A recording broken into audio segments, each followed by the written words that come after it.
बंधु माने दीपावलीर पर्वटी आम समस्तंक पई बहुत गुरुत्वपूर्ण अटे जहाँकि चलित वर्ष 20 अक्टोबर सोमवार दिन पड़िबाकु जाउछि।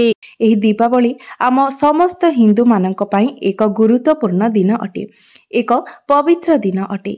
एही दिन माँ लक्ष्मी को पूजा करिवार एक विशेष रीति रहिछि एवं एही दिनटी माँ लक्ष्मी को प्रसन्न करबा पई एक विशेष दिन बोली मध्य माना जाय थाए। कारण एही दिन माँ लक्ष्मी आमर धराधामरे अवतरण करिथांती। तो एही दिन समस्त वृक्षलता एवं जीवजंतु जाग्रत अवस्थारे रहिथांती। बंधु माने आपण माने जानती वृक्षलता माने मध्य आम पई केते गुरुत्वपूर्ण अटंती।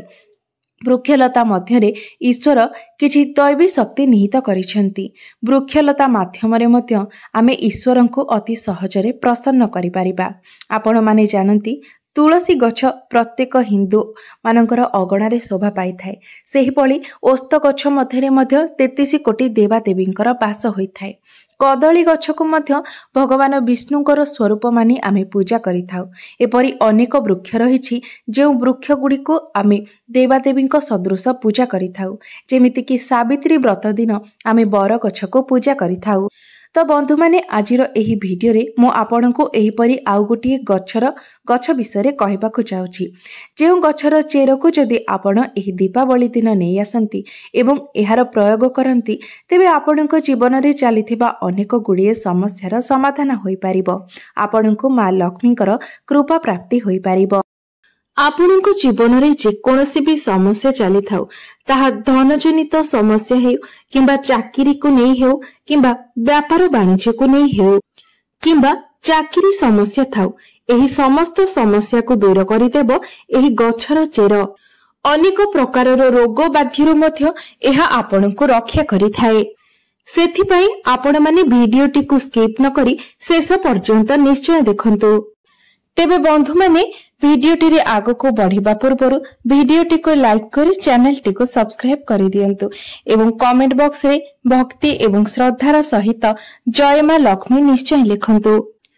तेबे बंधु माने एही गछटी सहित आपण माने समस्ते भल भाबरे परिचित दिबे एवं एही गछटी को एक साधारण गछ भाबे एहाको आपण अणदेखा मध्य करि देइथिबे। एमिति कि जदि आपणकर घर पाखरे एही गछ उठिथिबो तेबे आपण एही गछ को अनाबना गछ भाबी ओपाडी की फोपाडी मध्य देइथिबे। तेबे बंधु माने आपण माने जानि रखिबा उचित जे एहा कोनोसी अनाबना गछ नुहे। एहा एक एपरी चमत्कारी गछ जेउथिरे भगवान शिव शंकर, भगवान शनिदेव एवं माँ लक्ष्मीकर वास होइथाए।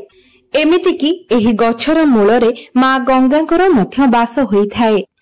तेबे आपण जदि एही गछर तांत्रिक एवं आयुर्वेदिक गुण विषय जानि नेबे तेबे आपणको पाई मध्य एही गछटी अत्यंत मूल्यवान होई जिवो एवं एही गछटी को आपण मध्य निजर दिनचर्या रे व्यवहार करिबाको लागिबे। जदि आपण निज जीवन रे दुख, दारिद्र्यता, कष्ट एवं अनेक गुडिए समस्या पाई चिंतित अछंती तेबे एही गछर व्यवहार करी आपण से समस्त समस्यारू मुक्ति पाई पारिबे।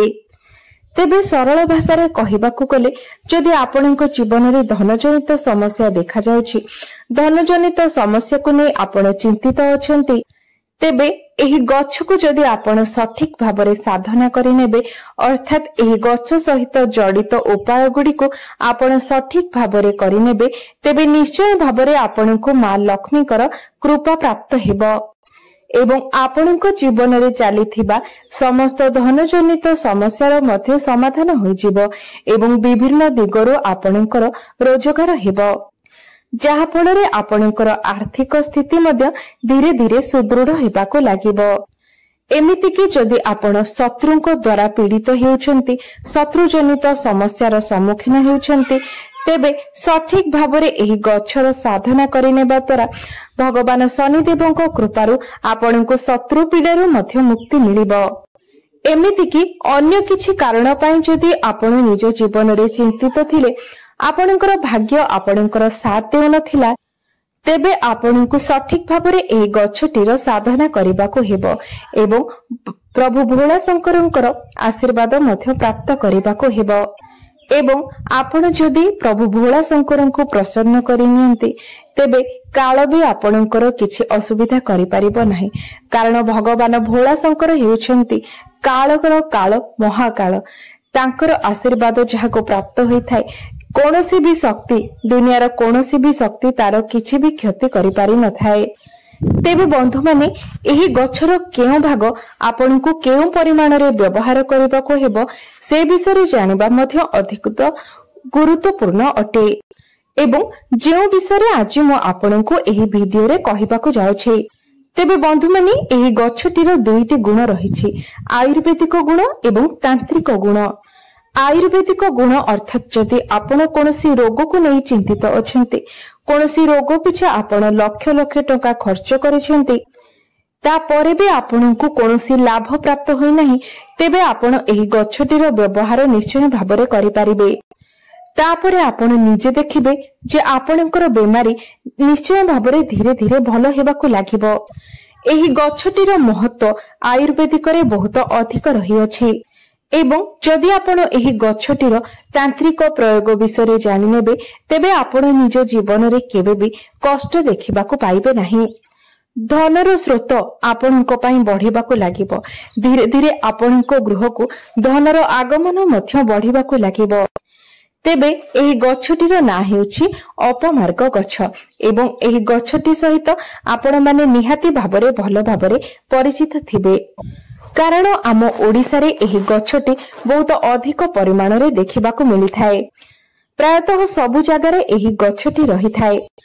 तेबे बंधु माने एही गछटीर नाम एथि पई अपमार्ग, कारण अपमार्गर अर्थ हेछि ओलोटा चलिबा एवं एहार मंची गुड़िक गछरे ओलोटा भाबरे रही थाए। तेबे एहार एही मंची गुड़िक ओलोटा रहिबा ही एही गछर विशेषत्व अटे। तेबे बंधु माने जदि आपण वास्तुशास्त्रर वनस्पति अध्ययन अध्याय नंबर 51 को जिबे सेठारे आपण परिष्कार भावरे देखिबाकू पाइबे जे साधु सन्यासी मुनि ऋषि माने एही गछर व्यवहार किपरि करुथिले। पूर्व काल रे एही गछ को धर्मशास्त्र रे एक शुभ गछ बोली माना जाउथिला। एपरि मध्य माना जाउथिला जे एही गछर व्यवहार करी आपण निज शरीर रे पुष्टि सारर संतुलन को मध्य रक्षा करि पारिबे। तेबे पूर्व काल रे जेतेबेले मुनि ऋषि माने मास मास धरी भगवान को तपस्या करुथिले, भगवान को आराधना रे लीन रहुथिले, सेतेबेले सेमाने एही गछर मंजीर खेचुड़ी किंबा खीरी बनाई खाउथिले, जहा फल रे 10 दिन पर्यंत सेमानंकु भोक शोष लागु नथिला। सेथिपाई पूर्व काल रे मुनि ऋषि माने एही गछ को सर्वदा निज पाखरे रखुथिले एवं एहार मंजीर व्यवहार मध्य करुथिले। एहा एक चमत्कारी गछ अटे, कारण एहा उपरे अमृतर किछि बुंदा मध्य पड़िथिला। कारण जेतेबेले समुद्रर मंथन होइथिला एवं एही अमृतटी धरा पृष्ठ को आसीथिला, सेतेबेले एही अपमार्ग गछटी उपरे किछि बुंदा अमृत पड़ी जाइथिला, जहा फलरे कि एहार मूलरे मां गंगाकर वास होइथाए। तो जदि आपनको पाखरे पुराणा कालिया लोक केही थिबे तेबे आपण सेमानक ठारु निश्चय एही कथा बुझी पारिबे जे प्राचीन कालर लोक माने एहार मूलर व्यवहार निश्चय भाबरे करिथिले। सेमाने एही गछर मूलरे दांत घसुथिले। जदि आपणकर दांतरे दरज रहुछि, पायरिया होइछि, दांत हळदिया पड़ी जाइछि किंबा दांतरे बैक्टेरिया जमी जाइछन्ति, तेबे एही सब समस्या पाई एही गछटी आपणक पाई रामबाण परि होई पारे। तेबे आसंतु आमे प्रथमे एही गछर आयुर्वेदिक गुण विषय जानि नेबा, तापरे आमे एही गछर तांत्रिक प्रयोग विषय जानिबा। तेबे एहार प्रथम आयुर्वेदिक गुण हेउछि जदि आपण दांतरे दरज अनुभव करूछंती, दांत मूलरे बैक्टेरिया जमी जाइछि, अनेक औषध खाइला परे मध्य आपणकु कोनोसी उपशम मिलु नाही, तेबे मात्र 15 दिन पर्यंत भी जदि आपण एही गछर मूल किंबा चेररे दांत घसंती, तेबे देखिबे आपणकर दांत जनित समस्या तुरंत ठीक होई जिवो। एवं जदि आपण आपणकर माढ़ी रे कोनोसी प्रकारर समस्यार अनुभव करूछंती, तेबे लगातार 1 मास पर्यंत एहार मूलरे दांत घसिबा द्वारा माढ़ी जनित समस्या मध्य दूर होई जिवो। जदि आपणकर दांत गुड़िक हलदिया पड़ जाए तेबे एपरि माना जाए जे अपमार्ग चेर किंबा मूल दांत घसीबा द्वारा दांत गुड़िक मोती परि चमकी उठी थाए। बंधु माने आजिका जुगरे अनेक लोकंकर आंठुगोटी जनित समस्या देखिबाकू मिलुछि। अनेक लोकंकर आंठु गंठी रे जंत्रणा अनुभव हेउछि एवं अनेक औषध एवं तैलर व्यवहार परे मध्य सेथिरे कोनोसी उपशम मिली पारु नाही। तेबे एपरि परिस्थिति रे एही गछर प्रयोग ही आपनको निश्चय भाबरे उपशम प्रदान करि पारिबो। सेथि पई आपण अपमार्ग गछर किछि मूल नै आसंतु एवं एहाको खरारे भलो भाबरे सुखाई दियंतु। तापरे भलो भाबरे सुखी गला परे आपण सेही चेररे पाउडर बनै नियंतु एवं सोरिष तेलरे सेही पाउडर को भलो भाबरे फुटाई तापरे सेही तेल को आपणकर जंत्रणा हेउथिबा स्थान रे मालिश करंतु। तेबे एही प्रयोगटी जदि लगातार 2 मास पर्यंत आपण करंती तेबे निश्चय भाबरे आपणको जंत्रणारो उपशम मिलिबो। बंधु माने आयुर्वेद रे एही गछटीर बहुत अधिक महत्व रही अछि। तेबे एही सबु समस्या गुड़िक पई आपण एही गछटीर प्रयोग निश्चय भाबरे करंतु कारण एथि पई आपनकु पैसा खर्च करिवार कोनोसी आवश्यकता नाही, मात्र किछि दिन समय देबार अछि। तेबे आपण लगातार भाबरे जदि एही गछटीर प्रयोग करि नियंती तेबे निश्चय भाबरे आपनकु आपनकर कष्टरु उपशम मिलिबो। तेबे एबे आसंतु जानि नेबा एही गछटीर तांत्रिक प्रयोग विषय। बंधु माने आपण माने जानिथिबे एपरि अनेक व्यक्ति रहिथांती जे माने सर्वदा सेमानक शत्रुक द्वारा पीड़ित होइथांती। प्रत्येक दिन सेमानकु शत्रुक द्वारा किछि ना किछि असुविधार सम्मुखीन हेबाकू पड़िथाए। सेमानकर शत्रु माने सर्वदा सेमानकर किछि ना किछि क्षति करिबा पई चाहिथांती। तेबे सेथि पई आपनकु शनिवार दिन एही प्रयोगटी करिवार अछि। शनिवार दिन आपण अपमार्गर मंजी छिड़ाई आनंतु एवं एहाको एक नाली कपड़ा रे बांधी दियंतु। तापरे आपण एही कपड़ाटी को धरी शनि ठाकुरंकर मूर्ति किंबा फोटोर गोटिए पाखरे बसंतु। आपण केबे भी शनि देवंकर सामना सामने बसिबे नाही, डाहाण पाखरे किंबा बाम पाखरे बसिबे। तेबे तापरे आपण शनि चालीसार पाठ करंतु। तेबे आपनकु 51 थर शनि चालीसार पाठ करिवार अछि। तापरे आपण ए जो कपड़ाटी रखिथिबे जेंथिरे अपमार्ग मंजी बांधी करी रखिथिबे सेही कपड़ा को आपण एक एपरि स्थान रे रखंतु जेउठाको केही भी जिबा आसीबा करू नथिबे। तापरे आपण निजे लक्ष्य करि परिबे जे आपणकर शत्रु जेते भी शक्तिशाली होइथाउ एही उपायटी करबा परे से तार सबु चेष्टा रे विफल हेबो।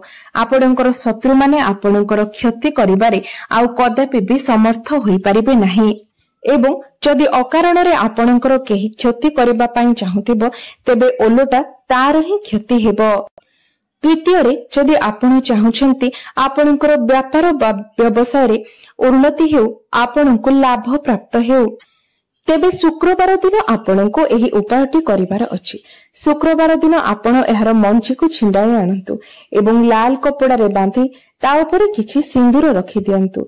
तापरे आपण एहाकु नै निजर व्यापार वाणिज्य स्थल रे रखि दियंतु। जेउठारे आपण पैसा रखुछंती सेही ड्रॉ रे आपण सेही कपड़ाटी को रखि दियंतु।